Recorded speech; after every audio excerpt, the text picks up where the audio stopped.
안녕하세요. 말씀 묵상의 이광재 목사입니다.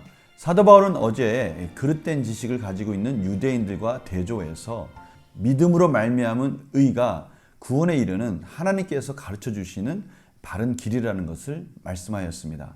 그 믿음이라는 건 다른 것이 아니라 유대인들이 생각하는 그 율법은 행함으로 구원을 얻으라고 주신 것이 아니라 그 율법의 연약함을 통해서 예수 그리스도를 바라보도록 하였고요. 바로 그 예수 그리스도를 믿는 믿음이 저희들에게는 구원에 이르는 길이라는 것을 하나님이 가르쳐 주셨다는 것이죠. 인간이라면 누구에게나 다 열려있는 하나님의 은혜인 것이죠. 차별이 없습니다. 바로 이 부분을 오늘 확인하게 됩니다. 오늘 말씀을 통해서 또 하나님께서 저에게 주신 은혜를 또 기대하는 그런 시간이 되었으면 합니다. 제가 기도하고 시작하겠습니다. 하나님 아버지 감사합니다. 오늘도 하나님께서 말씀 앞에 저희들을 부르시고 저희들에게 말씀하여 주셔서 오늘 하루 살아갈 수 있는 귀한 은혜를 허락해 주심을 감사드립니다. 성령님께서 조명하여 주셔서 하나님의 마음을 이해하고 그 능력으로 오늘 하루 살아갈 수 있도록 인도하여 주시옵소서. 감사드리며 예수님의 이름으로 기도드립니다. 아멘. 제가 로마서 10장 9절에서 15절 말씀을 봉독해 드리도록 하겠습니다. 내가 만일 내 입으로 예수를 주로 시인하며 또 하나님께서 그를 죽은 자 가운데서 살리신 것을 내 마음에 믿으면 구원을 받으리라. 사람이 마음으로 믿어 의에 이르고 입으로 시인하여 구원에 이르느니라. 성경에 이르되 누구든지 그를 믿는 자는 부끄러움을 당하지 아니하리라 하니 유대인이나 헬라인이나 차별이 없음이라. 한 분이신 주께서 모든 사람의 주가 되사 그를 부르는 모든 사람에게 부요하시도다. 누구든지 주의 이름을 부르는 자는 구원을 받으리라. 그런즉 그들이 믿지 아니하는 일을 어찌 부르리요? 듣지도 못한 일을 어찌 믿으리요? 전파하는 자가 없이 어찌 들으리요? 보내심을 받지 아니하였으면 어찌 전파하리요? 기록된 바 아름답도다 좋은 소식을 전하는 자들의 발이요 함과 같으니라. 아멘. 오늘 본문에서는요, 예수 그리스도를 주로 시인하는 자, 이들이 바로 예수 그리스도를 믿는 자들이고요. 이런 자들이 바로 구원에 이르렀다라고 말씀하고 있는 것입니다. 마음으로 믿어서 입으로 시인하는 것, 이것이 별개의 같이 보이지만 이것은 동전의 앞뒷면처럼 같다라는 것입니다. 분명하게 마음으로 믿는 자들은 반드시 입으로 예수 그리스도를 주로 시인한다는 것이죠. 이러한 믿음은 차별이 없는 것입니다. 모든 사람에게는 믿음이라는 것이 다 가능한 것이죠. 따라서 유대인이나 헬라인이나 아니 남녀노소 모든 사람들에게 이 믿음이라는 것은 공통적으로 인간이라면 가능한 그러한 길인 것이죠. 하나님께서 바로 이 믿음이라는 길을 통해서 저희들의 구원의 은혜를 허락해 주신 것입니다. 너무 놀랍지 않습니까? 우리 모든 자들은 분명히 다르죠. 다르지만 사람이라면 누구든지 이 믿음으로 말미암아 산다는 거예요. 저희도 모르게 이 믿음이라는 걸 가지고 이 세상을 산다는 걸 알 수 있어요. 사람을 믿고요. 또 저희들이 출생한 것들을 통해서 경험을 믿고요. 저희들이 공부한 내용들을 통해서 지식을 믿습니다. 이러한 믿음을 통해서 저희들이 하루하루를 살아갑니다. 그러나 그 중에 가장 중요한 믿음, 저희들이 부끄러움을 당하지 않는 믿음, 그것은 예수 그리스도를 믿는 믿음이라는 것을 오늘 분명히 말씀하고 계십니다. 저는 오늘 본문에서 두 단어가 눈에 들어왔습니다. 첫 번째는요, 부끄러움이라는 단어고요. 두 번째는요, 부요라는 단어입니다. 오늘 11절 말씀을 보니까요, 성경에 이르되 누구든지 그를 믿는 자는 부끄러움을 당하지 아니하리라. 사람은요, 모른 척 할 수도 있습니다. 그러나 예수님은 절대 저희들을 모른다고 하지 않는다는 것이죠. 끝까지 저희들에게 주가 되어 주시고 저희들을 책임져 주신다는 것입니다. 두 번째는요, 부요하게 해주신다는 거예요. 제가 주일에도 말씀을 드렸지만 영생이라는 것은요, 그냥 우리의 단순히 시간을 연장하는 것이 아니라 정말 하나님의 풍요 속으로 저희들을 들어가는 겁니다. 저희들이 부족하고 연약함 속에 있었던 죄로 말미암아 이 세상 가운데 참으로 어렵고 한계와 결핍 상황에 있는 저희들 상황 속에서 이제는 하나님의 풍요 속으로, 다시 말하는 예수 그리스도로 말미암아 넉넉함 속에 살 수 있도록 저희들을 인도해 주신다는 것입니다. 이것이 구원 아니겠습니까? 영생 아니겠어요? 하나님이 통치하시는 하나님 나라에 저희들이 속하게 된 것이죠. 오늘 바로 그 부분이 나옵니다. 유대인이나 헬라인이나 차별이 없습니다. 한 분이신 주께서 모든 사람의 주가 되사 그분이 우리의 주님이 되시면 그를 부르는 모든 사람에게 부요하시도다. 부끄럽지 않고요. 우리를 하나님의 은혜 가운데 이제 그 넉넉한 삶으로 우리의 삶을 한 걸음 한 걸음 인도해 주신다고 말씀하고 계십니다. 그러니 이 기쁜 소식을 저희들이 전해야 된다는 것이죠.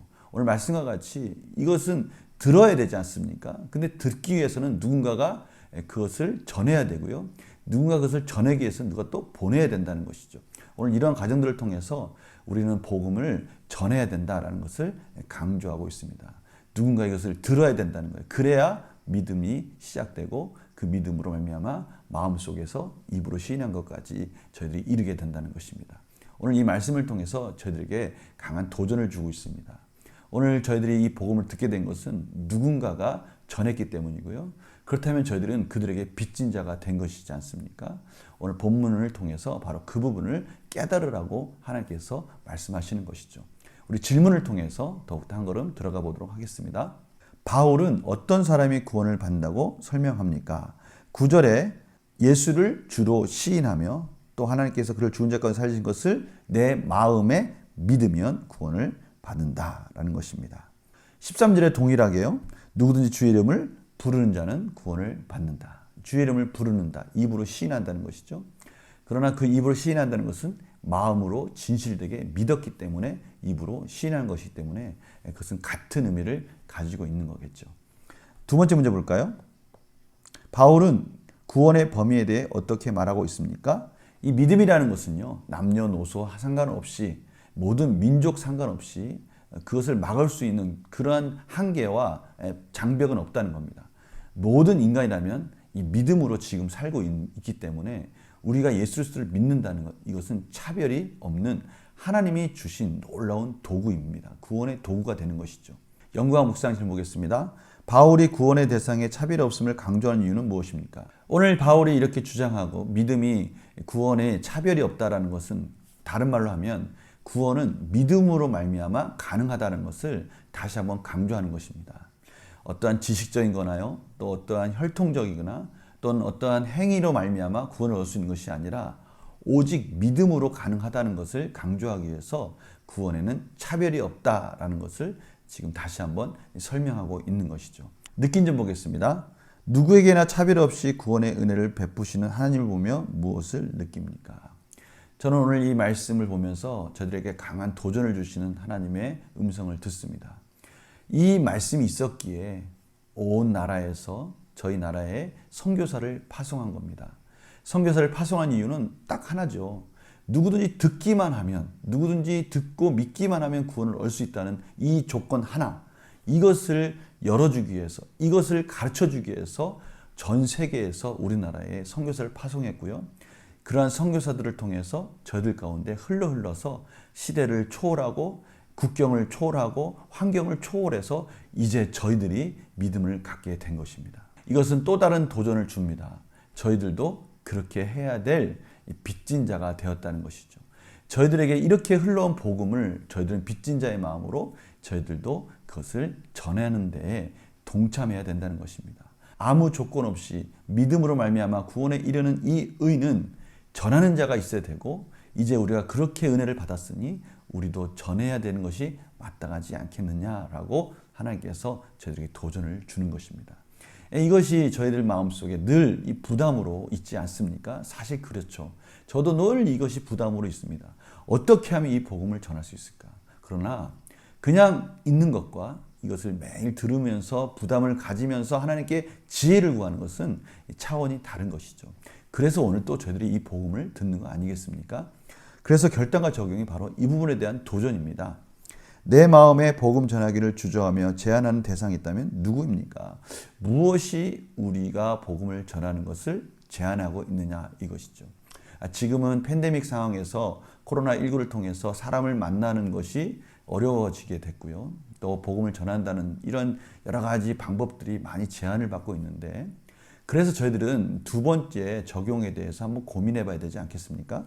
차별 없는 은혜로 내게 베풀어진 복음을 주변에 전하기 위해서 무엇을 결단하겠습니까? 이제 우리까지 전해진 이 복음, 차별이 없기 때문에 왔습니다. 그렇다면 우리도 여러 가지 상황 속에서 이 복음을 전하기 위해서 어떻게 해야 할까? 어떤 방법을 통해서 이 복음을 전할 수 있을까? 고민해야 될 것 같습니다. 우리 성도님들 이 부분에 대해서 하나님께 지혜를 구하고요. 이 부분에 대해서 도전을 주신 것에 대해서 그냥 앉아있지 않고 우리가 서로 의견을 나누고 고민을 한다면 분명히 하나님께서 저희들에게 지혜를 주실 줄 믿습니다. 오늘은 이 부분에 대해서 고민하는 하루가 되었으면 합니다. 제가 기도하고 마치겠습니다. 하나님 아버지 감사합니다. 저희들에게 참으로 차별이 없는 복음, 그 복음이 흘러서 저희들까지 왔습니다. 이제는 이 복음이 저희들에게서 멈추는 것이 아니라 흘러가야 될 텐데 어떻게 하면 이 복음을 지금의 어려운 상황 속에서도 전할 수 있을지 고민하게 하여 주시고 가르쳐 주시옵소서. 감사드리며 예수님의 이름으로 기도드립니다. 아멘. 오늘 하루 이 부분에 대해서 한번 고민했으면 좋겠어요. 기도하고 고민하고 이 말씀을 들었을 때 그냥 듣기만 하는 것이 아니라 실천하려고 적용하려고 할 때 하나님께서는 충분히 그 은혜와 지혜를 허락해 줄 줄 믿습니다. 오늘 하루 이 질문을 가지고 사는 그런 복된 하루가 되기를 간절히 축원합니다. 내일 또 뵙겠습니다. 안녕히 계세요.